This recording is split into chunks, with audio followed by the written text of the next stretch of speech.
Welcome to the podcast series on assessment of medium and long-term growth for resilient, inclusive, and sustainable development.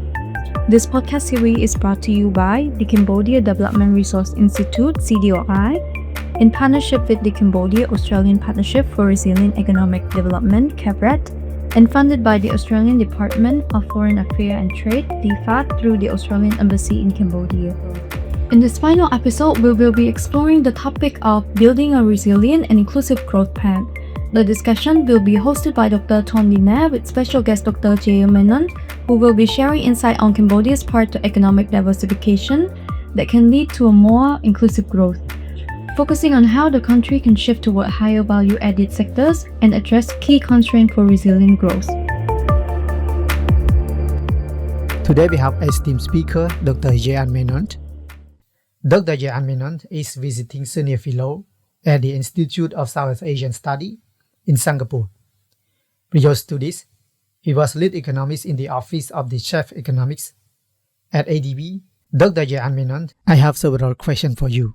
First of all, in your report, you emphasize that Cambodia diversification requires a vertical shift into higher value-added sector, product and activity within each sector.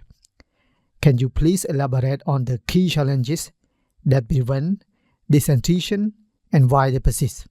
Okay, thank you. Thank you very much, Dina, for having me here today. So I'm very pleased to have the opportunity to be part of this. Now, to your question about diversification, of course, if you read any of the government strategic reports or even the analysis from the multilateral agencies, you will always see this word diversification included. And it's there for a good reason. It's basically about structural transformation of the economy as part of the process of economic development. So, broadly speaking, the structural transformation involves initially changes in the shares of GDP accounted for by the three broad economic sectors, which is agriculture, manufacturing, and services. Right? So that's the early, or what I call the easy phase of diversification or structural transformation. And in Cambodia, we have seen a lot of that already happening, associated with rural-urban migration. So we've had a lot of workers leaving the farm in the agricultural sector, in the rural sectors, moving into the urban sectors to take up jobs of similar skill levels, but in manufacturing and services. So agriculture has been shrinking while manufacturing or industry and services has been expanding. So this is the ongoing process of rural-urban migration.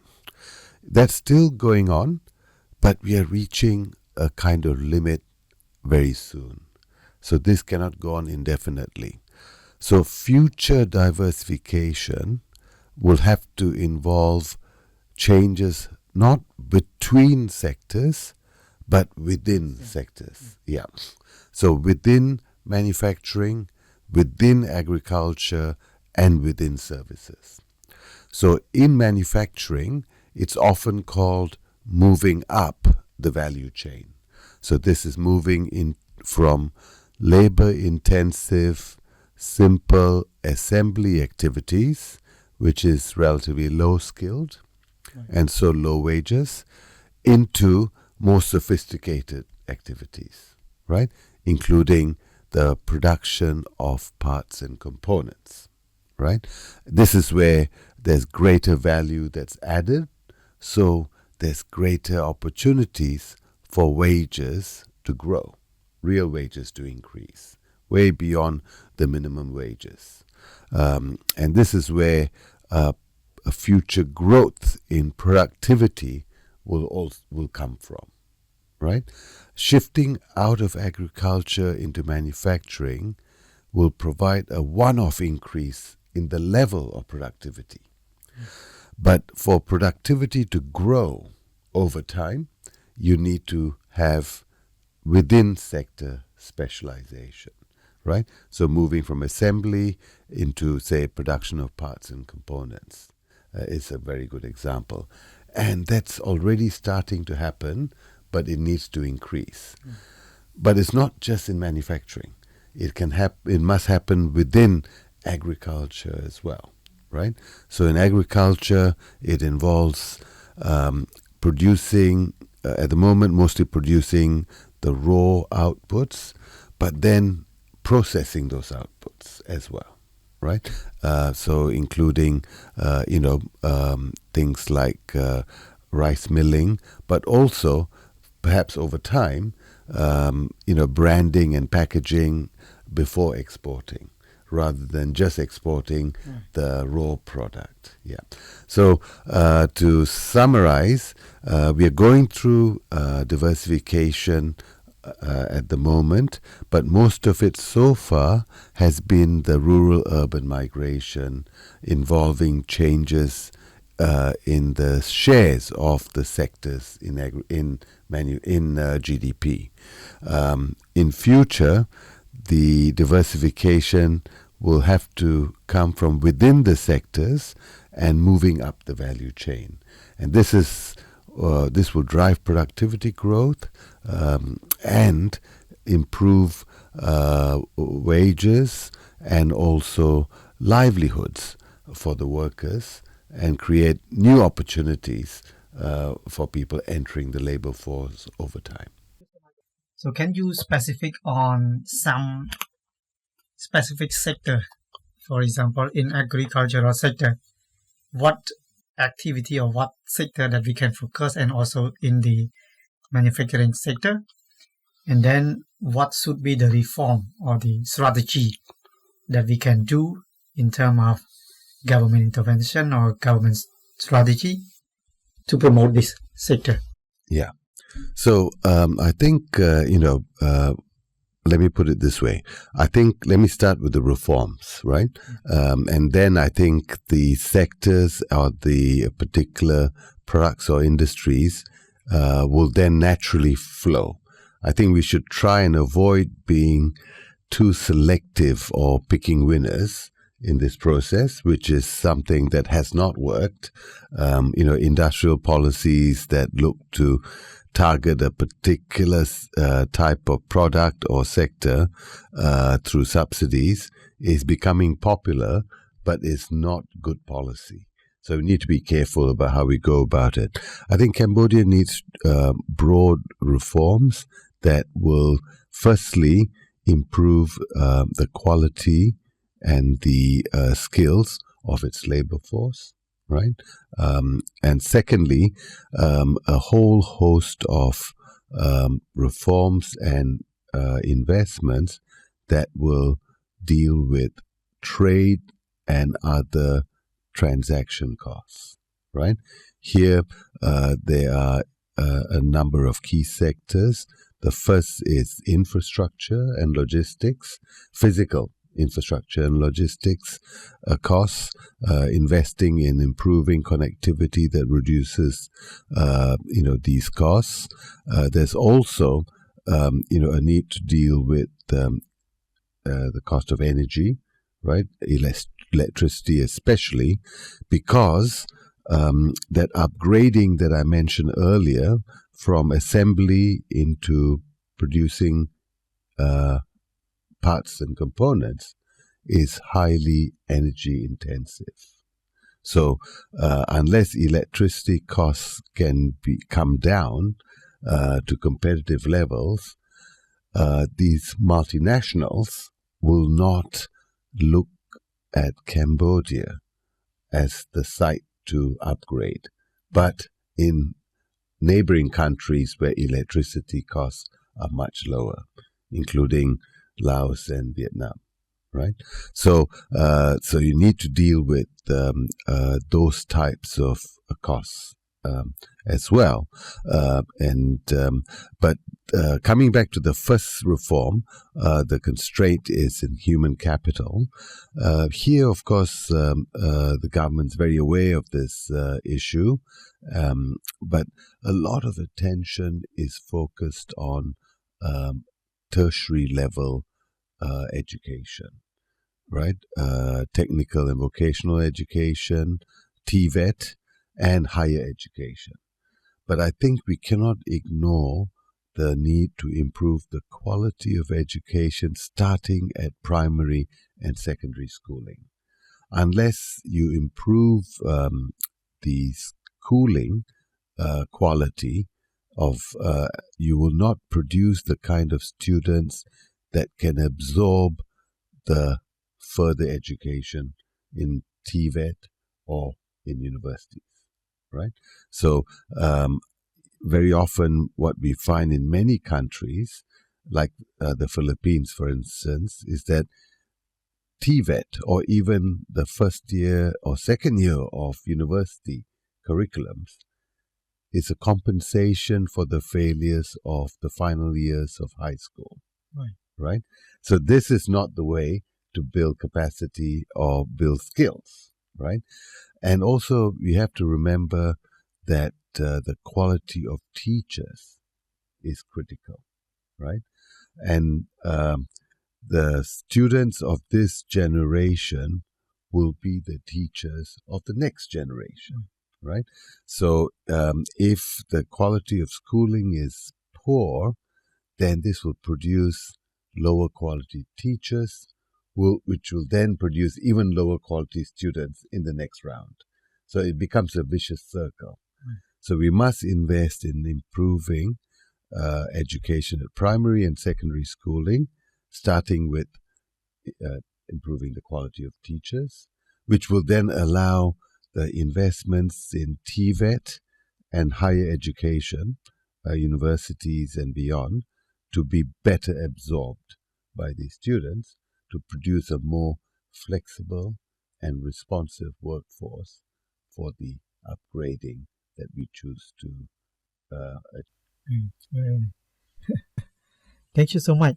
I actually have another question to ask, but I would like to elaborate a little bit on this, because diversification is related to the trade, international trade, and in the context of a pragmatic world. So what can Cambodia can do to prepare their best in this context? Do you have any comment on this? Sure. I think, Cambodia is a small open economy, right? It relies heavily on trade and investment, foreign investment, for its development. And this will have to continue if it wants to achieve its aspirations and its vision. So there are lots of changes taking place globally at the moment. There's this ongoing and escalating US-China trade and technology war, which is only likely to escalate further with the election of Donald Trump to be the next president. And he has already announced his intentions to escalate this trade war by increasing tariffs sharply on China and also on various other countries. Right? He's very keen on tariffs. All of this will disrupt supply chains in the region, and there will be winners and losers. And Cambodia can be a big winner if it is ready to absorb the kinds of investments that are being moved around in a response to this escalating trade war. Right? So far, Cambodia's trade has been preference-driven. Right? The garments industry, which is the major sector for its exports, is a preference-driven industry. And that's fine except that I think it's time to look at first moving up the value chain within garments, but also moving out into other sectors. Yeah. Not complete changes, but gradual shifts. It's already happening with shoes, leather products, and other types of manufacturers, which, also within the broad skills spectrum that is, possible right now, but providing higher, value added and better wages. There'll be more opportunities for that coming from China and from firms that are currently in China that want to avoid the new higher tariffs that Trump will impose. So it's not just Chinese firms, but other firms in China from other countries that will have to diversify and start producing or adding value in other countries apart from China because of the high tariffs that are going to be imposed. But as I said, Cambodia needs to be prepared. It needs to continue its open, outward-looking policies, which has served it so well so far. It should not get caught up in this race to increase subsidies that's going on. There's also this return of export controls and various new instruments of protectionism, right? Firstly, Cambodia can't afford it, and secondly, it's not good policy. So, but what it needs to do is address the underlying constraints, the human capital, skills levels, and all these trade costs related to energy, infrastructure, and so on. That's where the challenge lies, and that's what they should focus on. And then you will diversify your trade patterns as well, naturally. Right. Yeah. Yeah, hopefully Cambodia can benefit a lot from this situation. So let me move to the final question related to the inclusive growth. So how can Cambodia make sure that our growth is inclusive, and what we can do to achieve this inspiration? Sure. I think, this is the key challenge, and it relates closely to what we've already been talking about in terms of overcoming the constraints to diversification, right? They are very much two sides of the same coin. So, but it's useful to start with a working definition of inclusive growth, right? Many people have different views on what it is. So in my view, personally, I think inclusive growth should be growth that is bottom-up, driven by greater participation of the workforce in generating the growth, not the top-down or trickle-down effects of growth. So it's removing the various barriers that exist in participating in the formal economy. We know that there's a huge informal economy in Cambodia, and we need to try and move them out of the informal into the formal, right? But that will take time. But while that's happening, we also need to address the problem where it exists, which is in the informal sector, right? You cannot ignore the fact that there's a huge informal sector. They need support as well, right? And you need to slowly encourage them to become formal, but in that process, you also need to help them shift. So some of the barriers to participating in the growth process are related to the skills constraint that I mentioned earlier. So we need greater social investment in education and health to improve their ability, right? So this is the capability constraint that we have to overcome. But then there's also other sort of artificial barriers, right? Relating to, say, gender, relating to minority groups, ethnicities, and so on. And these require government action, right? to level the playing field for these marginalized groups to participate fairly and equally in the labor force and in the growth generating process. So it's an approach that looks at means and capabilities and equal opportunities rather than necessarily equal outcomes. That cannot be imposed, right? That's a socialist model of creating equal outcomes, but equal opportunities is what we need to focus on, and creating, removing the barriers that limit equal opportunities.